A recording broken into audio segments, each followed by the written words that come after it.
In a spooky, nail-biting scene, Yi sobs on the floor, insisting he's innocent and doesn't deserve what's happening. Suddenly, a mysterious lady shoots him and tosses him out of a plane. But wait, even with a bullet hole in his head, Yi miraculously survives. Flashback to 7 years earlier, when Yi's life takes a tragic turn.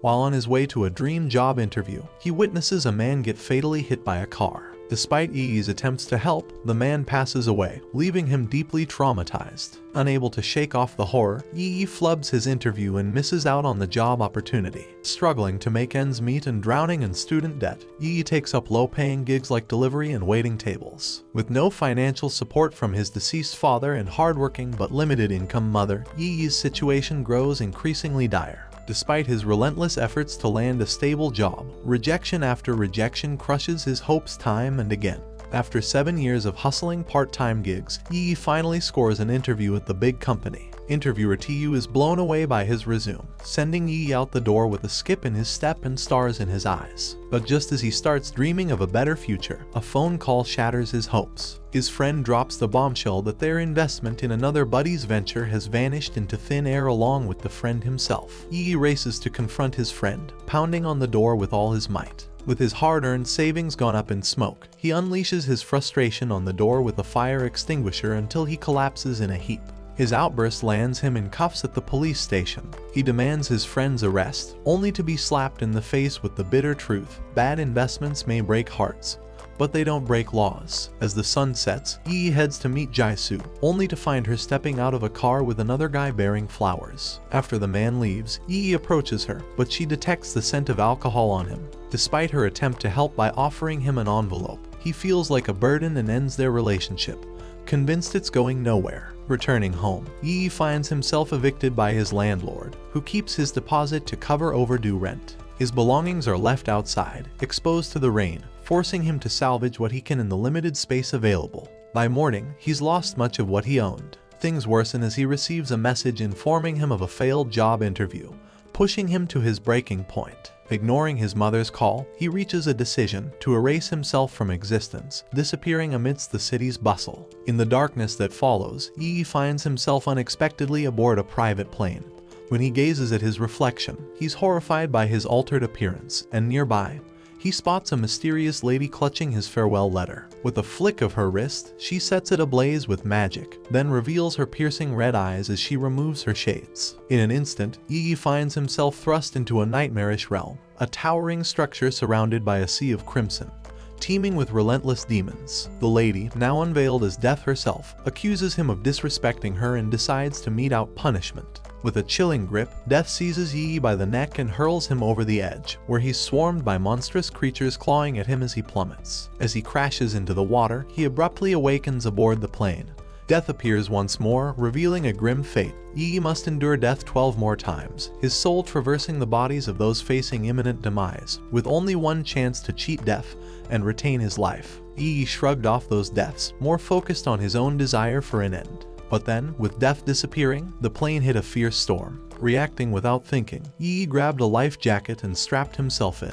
The flight attendant reassured him as the turbulence rattled the plane. After a tense few minutes, things calmed down, and the attendant left Yi alone, still confused. Taking in his surroundings, he realized he was now inside the body of a very rich person. Suddenly, a glowing pebble popped into his mind, revealing the life of the person he now was, the CEO of a big company he had applied to, and rich since day one. Tu, his elder sibling, engaged in a lifelong rivalry with Yi, competing fiercely over every aspect, even vying for leadership of the company. Yi's relentless dedication finally earned him their father's approval, ultimately securing his position as the new CEO. Thriving in his newfound lifestyle, Yi resolved to maintain it. However, fate intervened cruelly as an engine malfunctioned, sending the plane hurtling downwards at alarming speed. Amidst the chaos, Yi skillfully navigated past sliding furniture, returning to his seat to buckle up. Despite the pilot's valiant efforts, the plane spiraled out of control, flames spreading rapidly. A catastrophic explosion tore through the aircraft, claiming the pilot and the attendant. Yi could only bear witness as the inferno consumed everything, engulfing him in flames, and bringing a tragic end to his existence. After awakening, Yi finds himself in a dimly lit room, now transformed into a desolate space with an eerie, glowing door and a somber desk occupied by Death. Upon the desk, a clock ominously ticks down the remaining moments of Yi's existence. As Death loads bullets into her gun, she elucidates some truths. The souls from the bodies he inhabits are already deceased, so Yi isn't stealing lives, merely offering the bodies a second chance. However, failure to survive in each incarnation will condemn him to hell, prompting Death to grant him a glimpse of what awaits beyond the ominous door. Taking Yi behind the door, Death exposes him to unfathomable horrors. When they return, Yi is overwhelmed, experiencing a breakdown reminiscent of his initial state. Perplexed by his supposed damnation, Death reveals his guilt lies in discovering her before she could locate him. Furthermore, depending on his actions, survival in one of the 12 bodies may spare him from hell. Determined to persevere, Yi resolves to make the best of his chances. Without further ado, Death pulls the trigger, propelling him into his next life. Plunging from the sky in a fresh vessel, Yi finds himself clad in a sports jumpsuit, devoid of a crucial parachute.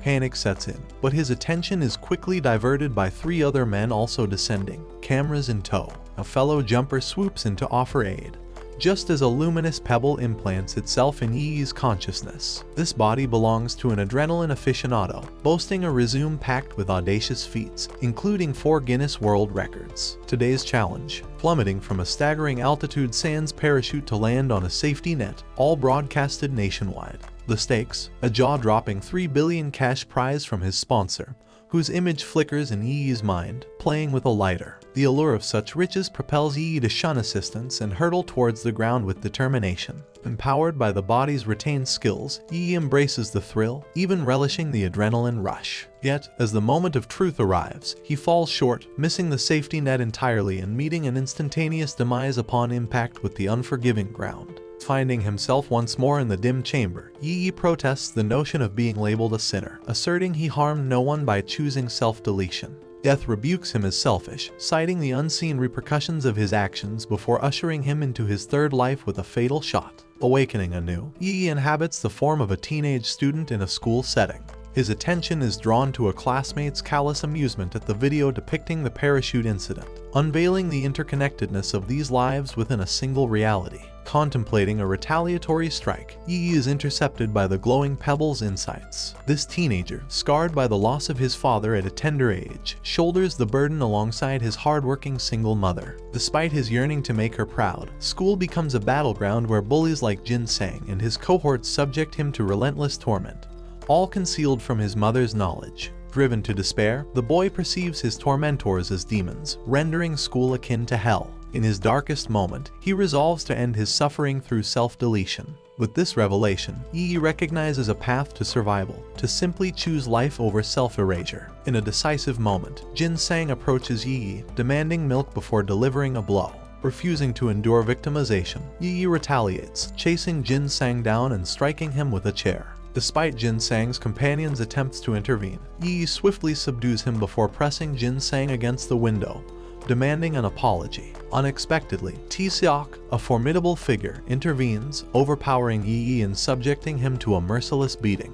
Joined by his ally, they hold Yi down, allowing Jin Sang to join in the assault while classmates watch in trepidation. With the teacher's arrival, order is momentarily restored, but after class, Jin Sang and his cohorts resume their onslaught. Even T-Seok, troubled by the severity of the violence, implores Jin Sang to cease, yet his pleas fall on deaf ears. It isn't until the object of Jin Sang's affection observes the brutality that he relents, finally halting the assault. After the intense ordeal, Yi visits the boy's home, where he's deeply moved by the family photos and notes left by the boy's mother, stirring up memories of his own upbringing.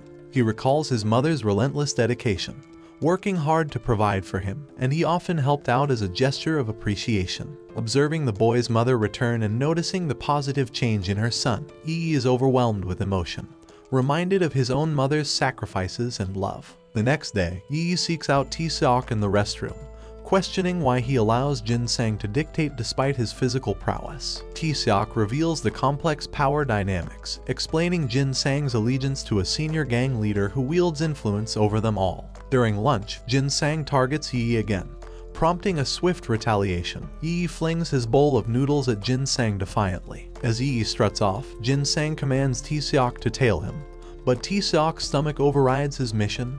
It's grub time. "Sorry, mate, gotta fill up," he says. Then, he tosses Jin-sang a rag, saying, "Clean up, buddy," and cue the giggles. Flashback alert. Turns out, Yi had whispered some master plan to Tae-seok earlier. With his pride in tatters, Jin-sang turns to his upperclassmen for aid, and soon, the crew storms into the room, fists clenched. But hold up. The leader ain't having it when he realizes Jin-sang wants him to duke it out with a lightweight. He's like, "Seriously, you can't handle this kid." Calling Jin-sang a chicken, he's like, "We don't roll with scaredy cats." So, he boots Jin-sang out and warns him never to come back. Feeling like a champ, Yi teases Jin-sang for his flop, and when Jin-sang tries to land a blow, Tae-seok beats him to the punch. Ouch. Now, Jin-sang's rep is toast, and as he bolts from the room, he spots his crush cozying up to the senior leader. Tough break. Later that evening, Yi goes for a run, narrowly escaping a collision with a truck. Unaware of the danger lurking, Jin-sang sneaks up from behind, armed with a brick and driven by rage. With a swift strike, Jin-sang viciously attacks Yi, inflicting fatal injuries. Yi bursts back into the dimly lit room, confronting death with a thunderous roar that sends chills down the spine. The tension mounts as she hurls him against the unforgiving wall, her fury palpable as she crushes his spirit underfoot before unleashing another barrage of bullets. As he awakens for the fourth time, Yi lands in a real pickle, stuck in a hostage's shoes, facing a grilling interrogation. Some shady characters splash water on his face, demanding info on a missing girl and a pile of dough. When Yi clams up, they whip out the big guns, a blade aimed straight for his eyes. Feeling the heat, he spills the beans, but his memory is still taking a siesta. Just when things seem grim, a flicker of recognition lights up the room. Turns out, he's swapped places with a player in the underworld, part of a crew of problem solvers who ain't afraid to get their hands dirty, even if it means dropping bodies. Yi's heartstrings got tangled up with his boss's squeeze, and they hatched a plan to bust out of the criminal grind. So, he swiped a cool 10 billion from the boss's stash, stashing it for their great escape. But his dreams hit a snag when his own crew nabbed him en route to meet his sweetheart. Realizing he's got the skills, Yi flips the script, using a chair as a makeshift battering ram until it crumbles. Dodging a blade, he sets off a powder keg, pitting the gang against each other. With tools of the trade at his disposal, he plunges the room into darkness, snagging a flashlight for the upper hand. In the ensuing showdown, Yi turns the tables, taking down each goon one by one in a wild brawl for survival. Later on, Yi figures he's got the skills to handle anything, so he decides to grab the cash and make a run for it. Snatching his phone, he swipes a bike and zooms away, only to realize he's been stuck in the back of a truck all along. As Yi tears through the city streets, his boss catches wind of the botched job and tracks him via cell phone, putting a bounty on his head. Cue a high-speed chase across the city bridge, bullets whizzing past Yi as he ducks and dives behind vehicles. Sneaking up on the hunters' cars, Yi disarms a dude with the bike and takes off like a bat out of hell. The other hunters shoot wild, causing chaos and crashes. The truck that snared him tries to block the bridge, but Yi leaps over the fiery mess like a champ. Out of the frying pan and into the fire, now a swarm of bikes and a police cruiser join the chase. Approaching a dangerous avenue, Yi revs up, causing a pileup that blocks the cop and some bikes. With more pursuers on his tail, Yi ducks into a mall, racing through until he's surrounded. Spotting an elevator, he makes a break for it, narrowly escaping a collision. Reaching the rooftop, he takes a leap of faith, landing in a party pool, frying his phone and losing the tail. Now untraceable, Yi heads to meet his lady at the pier, but instead of a warm embrace, she puts a bullet in him, revealing her betrayal. Once again, Yi wakes up in the shadows, with death chuckling nearby. But he ain't sweating at this time cause he kept his mouth shut about the cash stash. He's already scheming for his next shot at snagging it in his next life. Boom. Death pulls the trigger, and Yi finds himself in a crammed cell in juvie. Panic kicks in, but relief washes over as a guard whisks him away to his proper digs. Along the way, the other inmates shoot him menacing looks and bounce a ball against the fence like a sinister warning. Inside his cell, he's greeted by bunkmates and learns he's getting sprung in 4 days. But here's the kicker, there's a real nutjob sharing their space, surrounded by creepy art and books on psycho stuff. Shock hits when the nutjob's identity is revealed, none other than Jin-sang. Remembering their past run-in, Yi throws punches, but the others pull him back. Finally, the light bulb flickers on, revealing this body's story. A tough MMA fighter caught up in family drama made a deal to take the rap for a hit and run. promised a fat payout after trial. Things went south when the victim kicked the bucket, landing him 2 years in the slammer for manslaughter. In a wild twist, the lawyer involved demanded hush money, sparking a shady saga. Another memory uncovers Jin Sang's entrance, spouting creepy yet laughable lines to flex his muscle among the inmates. Back in the now, Yi bursts into laughter as he connects the dots. Jin Sang ain't no psycho. He's in the slammer for offing that high school kid. Yi lays into him, spilling the beans to the rest of the crew. Jin Sang, trembling with fear, can't deny it, and the others pummel him in a fit of vengeance. Out in the yard, Yi revels in watching other inmates hassle Jin Sang, feeling a sweet sense of justice. Later, during carpentry class, a rogue prisoner launches a saw blade at Yi, who sidesteps just in the nick of time.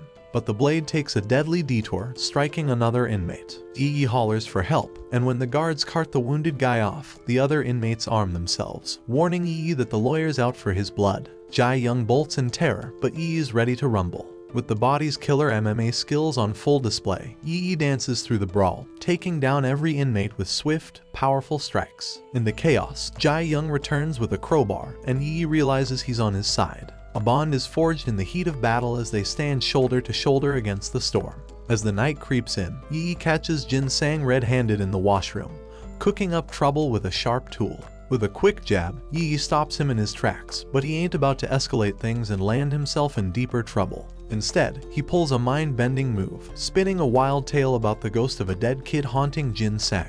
You can practically see Jin Sang shaking in his boots, with more than just fear leaking out. Come release day, Yi leaves Jin Sang with a spine-tingling souvenir, a carton of milk supposedly sent by the ghost. Outside, the lawyer's dangling cash like a carrot, but Yi ain't biting. He's all about starting fresh and clean. Later on, at the pier, he digs up his secret stash of cash, oblivious to the lurking danger. Ready to flip the script, he grabs a room and crashes out, only to wake up from a dream about his mom's touch. A tear-jerker of a call from the body's mom tugs at his heartstrings, promising a visit soon. At the station, he splits his cash stash, tucking away a bag for safekeeping. Back in his old stomping grounds, Yi gets blindsided by an old-timer looking for payback for his kid's untimely demise. Yi insists he's innocent, but the man bolts at the sound of footsteps. Enter Jai Young, playing the hero but hiding a wicked agenda. Armed with a blade, he shows his true colors, driven by the lawyer's fat reward. Yi tries to strike a deal, but Jai Young ain't buying it, delivering a flurry of fatal blows. As Yi's lights dim, the phone rings, marking the end of one wild ride. Once more, Yi finds himself in the shadowy room, barely chatting with death before bam. Another shot echoes. But guess what? This time, he's reborn as a bawling baby. Imagine this, tears rolling down his rosy cheeks in a bustling restaurant, causing a ruckus. The mom scoops him up, but her comforting facade quickly crumbles, replaced by frustration and fury. Now, picture Yi, stuck in this tiny, memory-less body, with no sign of that glowing pebble anywhere. Back at home, he's tossed onto the couch like a sack of potatoes, then snatched up by the dad. But don't be fooled, this dad's kindness quickly turns sour with stale food and sharp words. Just when you think things can't get any crazier, the cops show up, along with a meddling social worker. But here's the twist, Daddy whips out his own social worker card, pulling the wool over their eyes and sending them on their merry way. Now, Mom's steaming mad. With fire in her eyes, she drops the baby like a hot potato and reaches for a pillow. Yup, things are about to take a sinister turn. In the shadowy room, Death drops a truth bomb. Life's a wild ride, even for babies. Cow, she pulls the trigger, resetting Yi's journey. Yi's seventh spin begins outside the train hub. With his phone buzzing, he realizes his locker's clock is ticking. Dodging the crowd, he zooms in, snatching his loot just before the lockers burst open. Flush with cash, Yi spots his mug plastered all over the place. Turns out, he's the town's hotshot model, living the high life since school days. Eager to explore his new digs, Yi learns the baby's folks got busted for the crime. The mysteries surrounding the MMA fighter's demise and the bike chase, still up in the air. But hold on to your hats, there's a VIP shindig beckoning.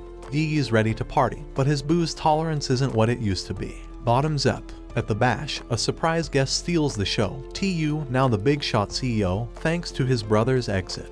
The next morning, Yi wakes up groggy from a wild night of partying, his head pounding like a drumbeat. His brother barges in, yapping about some trip to the USA and dumping a load of responsibilities on Yi's doorstep. Seems he's got to run the family cafe while his bro's gallivanting around. With a heavy heart and an even heavier head, Yi trudges to the cafe, contemplating the soul-crushing idea of shutting it down. But just as he's about to throw in the towel, who walks in but Jaisu, the girl who's been living rent-free in his mind since forever. Memories come rushing back like a tidal wave. The day they crossed paths, a gust of wind playing Cupid as it scattered Jaisu's papers all over the sidewalk, and Yi swooped in to save the day. Suddenly, Yi's fingers are trembling like leaves in a storm as he serves Jaisu, his brother, dropping the bombshell that she's a regular here, a published author who practically sets up camp in the cafe. Unable to resist the itch of curiosity, Yi hits up Google and strikes gold. Turns out Jaisu's not just any run-of-the-mill coffee aficionado, she's a literary sensation,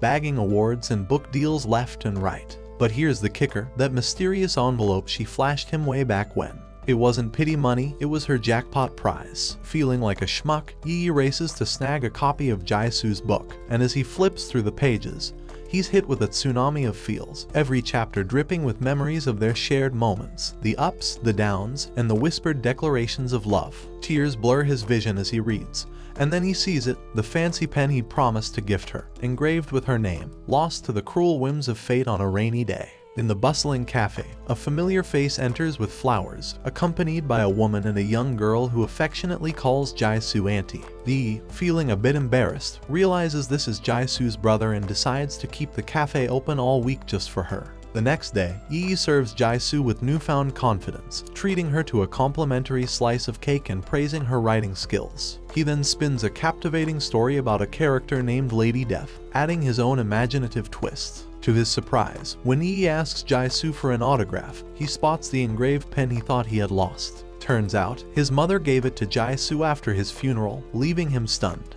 In the following days, Jaisu becomes a regular at the cafe, allowing Yi to enjoy pleasant conversations with her. One evening, Jaisu wonders why the protagonist in his story hasn't visited his mother, leading Yi to admit the emotional struggle behind it. Soon after Jaisu leaves, Yi hears about an accident involving a cafe regular. Panic-stricken, he rushes to the scene, relieved to find Jaisu safe amidst the chaos. Grateful for his concern, Jaisu shares a touching moment, recalling her own grief upon learning about her boyfriend's death in a hospital reception. The next day, Jaisu goes to where Yi rests, all teary-eyed and missing him like crazy. Yi, spying from a distance, sees her sorrow. After Jaisu leaves, Yi plucks up the courage to go to his own memorial, but suddenly bumps into his mom. Feeling skittish, he scrams, watching from afar as his mom tidies up his memorial before bawling her eyes out in the restroom. Unable to handle it, Yi bolts outside and has a major meltdown. Later, he pens a note to his mom, playing it cool like it's from a buddy, letting her know about some cash he left behind. Dropping off the note and a stash of cash at his old crib, Yi hauls ass after catching a glimpse of old photos that stir up a storm of memories. In a wild turn of events, a falling sign appears to take Yi out in a dream.